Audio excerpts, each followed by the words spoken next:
Bonsoir, merci d'être fidèle à nos éditions d'information. Je suis ravi de vous retrouver en ce samedi 19 mars. Tout de suite, voici les titres que nous allons développer. Une cérémonie du Hava pour officialiser la création de la fédération Tahei Aotea Moorea. Environ 200 personnes étaient réunies à Popo pour défendre un développement raisonné de l'île Sœur. La CPS va très mal, les caisses du RSPF sont vides, les médecins et les infirmiers libéraux vont en pâtir. On vous en dit plus dans ce journal. 25 ans au service des personnes en détresse, des adultes, des jeunes ou des familles. L'association Emmaouta gère 6 foyers et nous irons en immersion dans l'un d'entre eux à l'occasion de cet anniversaire, un quart de siècle cette année pour l'association. Nous parlerons de la 11e édition du spectacle de Pin'Ain'Ay dans notre rubrique Tehono Rahua. Il aura lieu sur le PPA Hiro samedi prochain. Pour en savoir plus, nous recevons ce soir Moana Ura Teheura, le concepteur de Pin'Ain'Ay. L'information a été officialisée cette semaine. Tahiti ne participera pas au prochain championnat du monde de Va'a en vitesse prévu à Londres au mois d'août. La crise sanitaire a eu raison de ce déplacement. Merci d'être avec nous. La fédération Tahei Aotea Moorea se structure. Après la grande manifestation du 13 novembre dernier pour la protection de Tem'e, les investisseurs devront composer avec ce nouvel acteur du développement durable. Pour officialiser la création de cette fédération, une cérémonie du Hava était organisée aujourd'hui. Elle a été préparée pendant plusieurs semaines. Sibel Plichard et Heidi Enko ont assisté à ce moment hautement symbolique pour les enfants de Moorea. Aimeho Iterara Varu, l'ancien nom de Moorea, évoque la pieuvre et ses 8 tentacules. Il symbolise les 8 districts de l'île. Leurs représentants sont conviés aujourd'hui à participer à une cérémonie du Hava. Un événement minutieusement préparé, la fédération Tahei Moorea veut s'appuyer sur ce socle culturel. Ce n'est pas une transmission qui se fait dans un amphithéâtre, c'est une transmission qui se fait en observant. Et c'est une transmission, c'est familial souvent. Et donc c'est pour ça que c'est important aussi de se fédérer, d'être ensemble, pour qu'il y ait différents acteurs de cette transmission et finalement de visualiser pourquoi le littoral est important, pourquoi la montagne est importante, pourquoi le littoral marin est important, le littoral terrestre, le sommet de la montagne.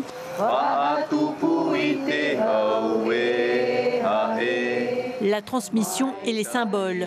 La couronne Honorao tisse les liens entre les habitants. Quant à la date de la cérémonie, elle n'a pas été choisie au hasard. La veille de l'équinoxe, un jour particulier pour celui qui veut bien l'observer. L'équinoxe, comme on dit, c'est-à-dire la durée du jour est la même que la nuit. Donc le soleil se lève exactement à l'est et Atea règne dessus, puisque c'est le Pito. Et donc l'équinoxe est vraiment sous le signe de l'équilibre. L'équilibre entre développement et préservation. Centres commerciaux, résidences, hôtels, entre 9 et 12 projets sont en cours de développement à Moorea. Après la mobilisation du 13 novembre à Tem'e, les promoteurs ne pourront ignorer cette nouvelle organisation. Je pense que le 13 novembre, on a marqué un grand coup. On a montré quand même que beaucoup de monde à Montréal aussi s'interroge sur tous ces projets et à qui surtout ils bénéficient directement et en premier. Et voilà. Donc bien sûr c'est un appel au dialogue, mais le gouvernement nous a réunis au mois de décembre, mais pour nous présenter son projet et puis recueillir un peu nos doléances. Le dialogue avant tout. Mais la fédération Tahei Moorea a désormais un statut juridique et à ses côtés des avocats sensibles à sa cause. La CPS n'a plus d'argent pour payer les médecins et les infirmiers libéraux. La caisse du régime de solidarité est vide et malgré une réunion hier matin entre le syndicat des infirmiers libéraux et le directeur de la CPS, les retards de paiement semblent inévitables. On fait le point avec Melissa Chong et Ayata Tarahu sur des images de Juan Potoru. Les médecins et infirmiers libéraux ne décolèrent pas. Prochainement, la CPS ne sera plus en mesure de payer leurs prestations, faute de moyens. Les caisses du RSPF sont vides. Mis devant le fait accompli, les professionnels de santé souhaitent qu'en retour, l'administration allège leur prochaine note d'impôt. Là, on arrive fin mars. Comme toutes les entreprises, on va avoir des impôts à payer. Et moi, le premier, je ne sais pas comment je vais faire pour payer mes impôts dans quelques jours, à la fin du mois. Qu'est-ce qui va se passer? Je ne vais pas payer en temps et en heure et je vais prendre des majorations, 10%. Alors que j'y suis pour rien. j'ai largement de quoi payer en facture en attente à la CPS, hors délai conventionnel. Et pourtant, je vais me retrouver à payer des majorations qui, à mon sens, ne sont pas imputables. De son côté, le président du syndicat des médecins libéraux de Tahiti précise que les retards de paiement ne datent pas d'hier. On a eu des 3 et 4 mois de retard dans des paiements. Alors tout dépend la quantité d'actes réalisés en tiers payant et via la longue maladie. On est probablement globalement moins impacté que les professionnels paramédicaux. Néanmoins, ça finit par se chiffrer. Et c'est surtout le mode d'information qui est un petit peu désagréable. On aurait pu être prévenu en temps et en heure. Dans l'ordre des versements, la CPS règle d'abord les bénéficiaires des allocations, puis les médecins et infirmiers libéraux. Quant aux professionnels de santé du CHPF, ils sont payés en dernier. La Caisse enregistre à ce jour un déficit de 8 milliards de francs pacifiques. Il n'y a plus de groupe Tahoeira Huiratirá à l'Assemblée de Polynésie. D'après nos confrères de Tahiti Info, 2 représentants ont officiellement posé leur démission hier. Il s'agit de Vaiata Peri Friedman et de James O. Suite à ces 2 démissions, le groupe du Tahoeira ne peut plus exister dans l'hémicycle, le minimum de 7 sièges étant requis. Les anciens élus orange, 8 au total, siègent donc désormais chez les non-inscrits. Le groupe voulu par Gaston Floss à l'Assemblée, le Amuitair Anotenun Amahui, ne verra donc pas le jour, sauf retournement de situation. L'association Emauta célèbre cette année son quart de siècle, 25 ans. Et à cette occasion, une journée récréative dédiée à tous les foyers pris en charge par Emauta a été organisée aujourd'hui au complexe de l'OPT à Pirée. Des stands de jeux, des ateliers pour les grands et les enfants ont été installés de 9h à 17h, tout cela au service de la bonne humeur.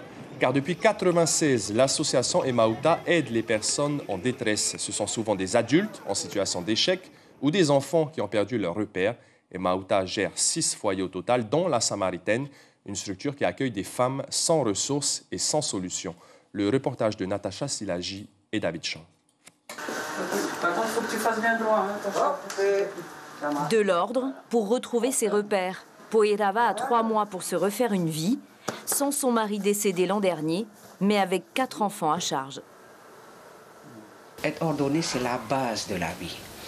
Si dans la vie, on est désordonné comme un plat de spaghettis, rien ne sera rangé.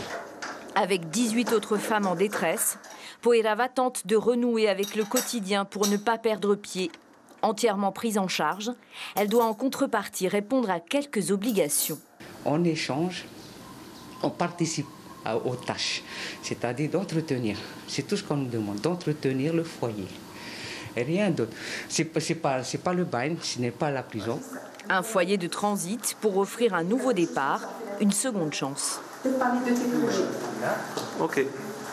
Je lance quand même ma patente et je me débrouille avec les moyens du bord pour aboutir à mes projets. Avant d'aller sur le projet de vie, tout d'abord, c'est le bien-être de la personne, qu'elle soit bien, qu'elle retrouve confiance en elle et en même temps qu'on puisse se repérer, identifier le potentiel. Les enfants des femmes en détresse sont aussi accueillis ici. Une période de pause pendant laquelle les bénévoles pensent à tout pour garantir le bien-être des familles détruites. Après on va dire un petit temps cyclonique dans la famille, mais j'arrive ici, c'est le beau temps. Poirava a déjà prévu de poser du carrelage. Elle va prendre une patente. Au foyer La Samaritaine, elle se prépare pour son envol. Depuis la levée des restrictions sanitaires, c'est le premier week-end où le monde du spectacle et du divertissement peuvent se produire sans masque ni passe. Un soulagement pour tous ces professionnels après 2 années chaotiques. Lucille Guichet-Tirao et Sandro Ly. Le spectacle de ce soir a comme un petit air de comme avant. Les artistes font la balance et les derniers réglages. Mais pour ce grand événement musical, et pour la première fois depuis 2 ans, il n'y aura pas de restrictions sanitaires. C'est le premier week-end de liberté finalement où on va pouvoir enfin circuler comme on veut et puis avoir le public sans masque, on verra le sourire du public et puis effectivement financièrement c'est plus intéressant pour nous puisqu'on va pouvoir accéder à la capacité de pleine jauge, ce qui est quand même très important pour nous et puis sans passe sanitaire. Au théâtre, les artistes se remettent en scène. Après l'interdiction des représentations, la jauge réduite puis l'obligation des passes, la suspension des restrictions sanitaires crée un véritable appel d'air. En une semaine, le nombre de spectacles programmés a doublé. Pendant 2 ans, certaines productions, écoles de danse, même associations n'ont pas réussi à faire leur spectacle de fin d'année, entre autres.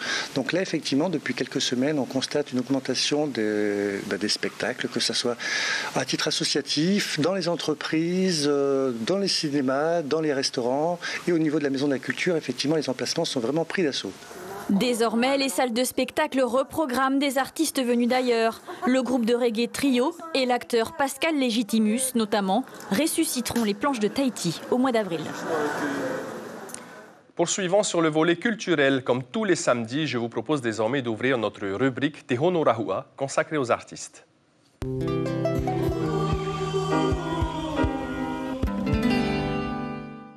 Et chaque année, depuis 11 ans maintenant, l'association Litera Maui, en collaboration avec TFTN, présente Pineinei, un spectacle qui mêle la danse et les arts de la mise en scène, de la théâtralisation, tout cela dans le but de valoriser la littérature et les auteurs polynésiens. Cette année, le spectacle aura lieu encore une fois sur le Pe'epe'ahiro à la Maison de la Culture, samedi prochain, le 26 mars. Pour en parler, nous avons le plaisir de recevoir Moana Teheura, concepteur de Pineinei et metteur en scène. Bonsoir Moanaura. Bonsoir Maruki. Merci d'être avec nous. Alors, 11e édition pour Pineinei et toujours une créativité débordante pour ce spectacle au service de la littérature maori.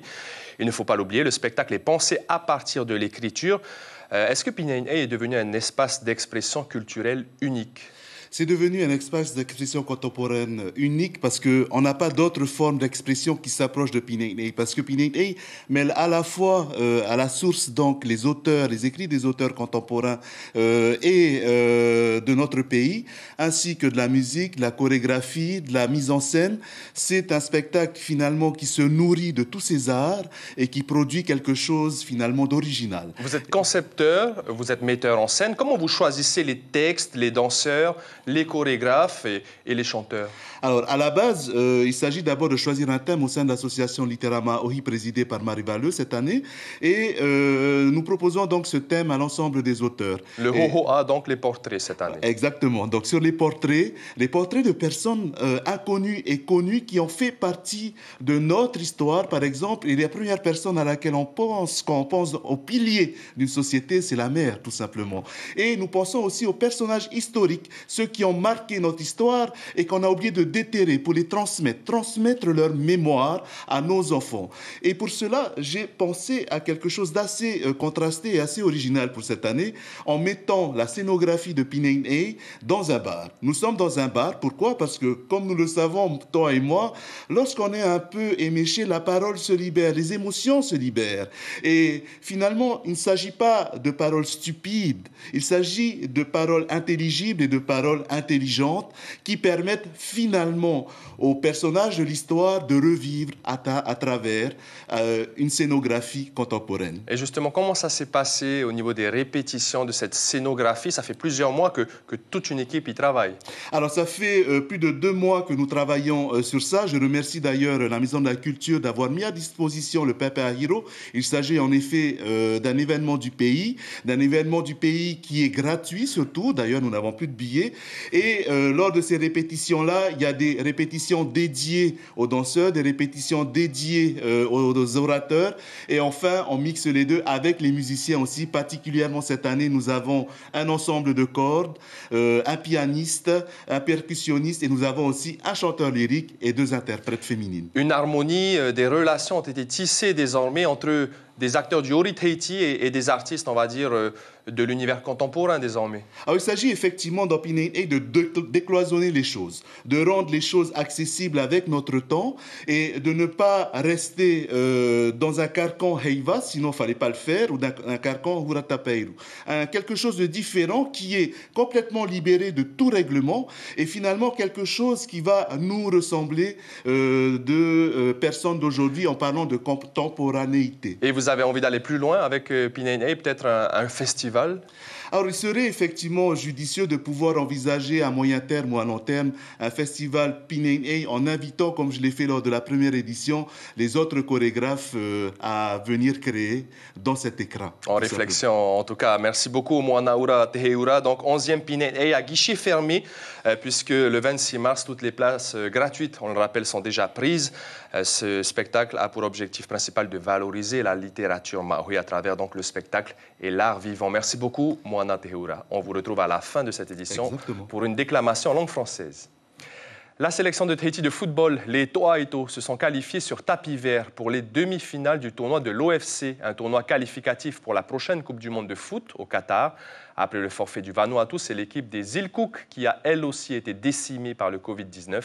Avant la demi-finale, possiblement contre Fidji et la Nouvelle-Zélande, les joueurs de Samuel Garcia devront affronter les îles Salomon pour le compte de la 3e rencontre des phases de poule. Match programmé jeudi à 4h du matin, heure de Tahiti. Prenons la direction de Bora Bora. C'est une première sur l'île. Une réunion publique sur la possible mise en place d'un rahui, c'est-à-dire d'une zone maritime protégée, a eu lieu cette semaine. Elle était organisée par la commune en partenariat avec le CRIOB et l'association Yavai Mano à Bora Bora. La population et les pêcheurs ont été sensibilisés aux enjeux du rahui, car les différentes enquêtes menées par le Centre de recherche insulaire et Observatoire de l'environnement confirment la disparition, la raréfaction de certaines espèces. Les locaux adhèrent visiblement à la démarche. C'est ce qu'a pu constater Rosana Meihota. Notre correspondante a recueilli la réaction d'un habitant de la Perle du Pacifique qui a assisté à cette réunion. Je peux vous dire que dans ce chenal-là de Tokuiti, où nous sommes, comme c'est déjà une nurserie, on a vu évoluer les poissons, mais pas que les poissons, les mollusques aussi, et les petits requins. Et quand on voit les petits requins tourner autour, cela c'est un bon signe que l'endroit il est parfait pour trouver le moyen de protéger cette zone-là. Après le défi technique des jeunes joueurs de Polynésie il y a quelques jours, aujourd'hui c'était au tour des féminines d'être invitées par la Fédération tahitienne de football pour le même type de challenge. Il s'agissait de la 2e édition avec 75 filles sélectionnées issues des clubs de Tahiti, de Moorea, de Nukuhiva et de Uapo. Parcours technique, jongle, dribble, conduite de balle. Au cumul des épreuves, les 5 joueuses les plus techniques ont été récompensées. Je vous propose d'écouter Stéphanie Spielmann, la cadre technique en charge du développement du football féminin. On a 75 joueuses qui se sont qualifiées, 25 joueuses en moins de 11 ans, 25 joueuses en moins de 13 ans et 25 joueuses en moins de 15 ans.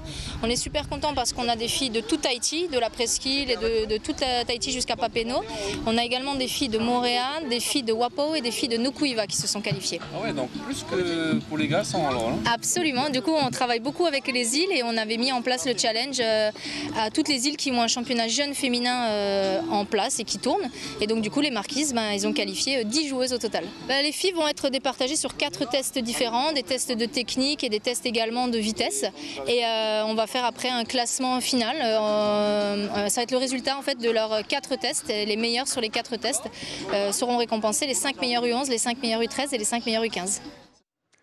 Le grand chelem pour le 15 de France dans le tournoi des 6 nations. Il s'agit du 10e sacre de la sélection française de rugby, 12 ans après le dernier grand chelem avec la bande à Thierry du Sautoir. Les joueurs de Fabien Galtier ont gagné face aux Anglais 25-13 dans un stade de France en fusion. Les Bleus ont marqué 3 essais. Vous les avez peut-être vus lors de la transmission en direct du match sur nos antennes ce matin. Retour au Fénois, ce qui était jusqu'à présent une rumeur a été officialisé. Tahiti ne participera pas au prochain championnat du monde de Va'a en vitesse au mois d'août à Londres. La décision a été prise en Conseil fédéral mercredi. La crise sanitaire a pesé forcément dans cette décision. Les athlètes sont déçus. David Chang et Patita Savea les ont rencontrés aujourd'hui. À l'origine, ces rameurs devaient se battre pour une place au championnat du monde, mais ils ne rameront finalement que pour le titre de champion de Polynésie. Autant dire que pour la majorité, le jeu n'en vaut plus la chandelle. La plupart apprenaient la nouvelle ce matin. On se sacrifie pour venir là, mais finalement le sacrifice il ne sert pas à grand chose, quoi. Donc vis-à-vis des copains qui s'entraînent dur pour la semaine prochaine, on n'est pas fiable, quoi. On ne tient pas la route. car la préparation pour les courses de vitesse demande un entraînement spécifique, très différent de celui pour la longue distance. Surtout que le marathon Polynésie la première est prévu la semaine prochaine. Par exemple, il y avait un entraînement aujourd'hui. C'est important le dernier samedi, l'entraînement, c'est la cohésion avec le groupe, tout ça. Et là, on s'est sacrifié pour venir ici, mais ça va pas payer pour RFO, on va dire. Cette décision, c'est également des titres qui seront perdus pour beaucoup d'athlètes. En 2018, Tahiti avait remporté pas moins de 51 médailles d'or. Moi, j'ai un titre de championne du monde 500 mètres à défendre en V1. Et du coup, on est déçus. Et c'est pour ça, c'est la raison pour laquelle on est présente en fait. Les pointures du VA ont boudé les qualifications ces 3 dernières semaines, si bien que les sélectives V6 n'ont pas eu lieu. Mais c'est bien l'évolution du Covid en Europe qui inquiète le plus la fédération. On vient de voir sur le Pirée, le déplacement de Pirée, l'équipe Vanuatu, il y avait 5 ou 6 personnes qui étaient en positif. C'est toute la délégation qui a été mise en quarantaine. Alors, si on a le même souci à Londres, dans ce même problème-là, c'est très embêtant. Cette année, 12 rameurs et 12 rameuses ainsi que 2 remplaçants devaient prendre l'avion pour l'Angleterre. Et prochain grand rendez-vous de VA, le marathon Polynésie la première Tahiti Cadeau, samedi prochain en direct sur nos 3 antennes. L'information principale de ce samedi 19 mars, c'est la création officielle de la fédération Tahei Oti Yamo'orea autour d'une cérémonie du Ava qui a eu lieu aujourd'hui à Popo. Un moment hautement symbolique qui a réuni près de 200 personnes pour le lancement de cette fédération qui espère défendre les intérêts de la population de Moorea autour d'un développement raisonné de l'île Sœur. À la télévision, ce samedi soir, sur Polynésie la première, la suite de la saison 2 de Honoipo, La Reine et le Conquérant, votre série colombienne à partir de 20h35. Et puis ce n'est pas affiché à 22h, 2 épisodes de Peaky Blinders. C'était le journal préparé par la rédaction et l'équipe technique. Merci pour votre fidélité. Demain matin, premier rendez-vous de l'information radio à 6h30. On se quitte sur une déclamation de Moanaura Teheura, notre invité, un extrait du 11e spectacle de Pin'ei. Je vous souhaite une très belle soirée et vous retrouve avec plaisir demain soir. C'est à vous, Moanaura. D'en dessous, les pierres des marais dévastés. À l'insu de nos immémoires somnolentes, sourdent les échos fragiles des corps ignorés. Affleurent les ombres anonymes des noms amputés. Ils sont là, nous patientant dans leurs éternités, attentifs à notre pas sur la terre, goûtant le chaos de notre ventre, accompagnant la fièvre de notre esprit. D'en dessous, les pierres des marais dévastés. Frémissent les racines des humains qui se dressent, bruissent les vagues des mémoires qui frissonnent. Grandissent les éclats des histoires qui nourrissent. Le vent qui fascine déracinera encore la sagesse originelle de la terre. Le fou retournera encore l'autel des dieux. Le jouisseur renversera l'ordre, mais le socle originel ne se fendira pas. Le soleil se lèvera encore sur ce socle. Retrouvez ce programme en replay sur notre site internet.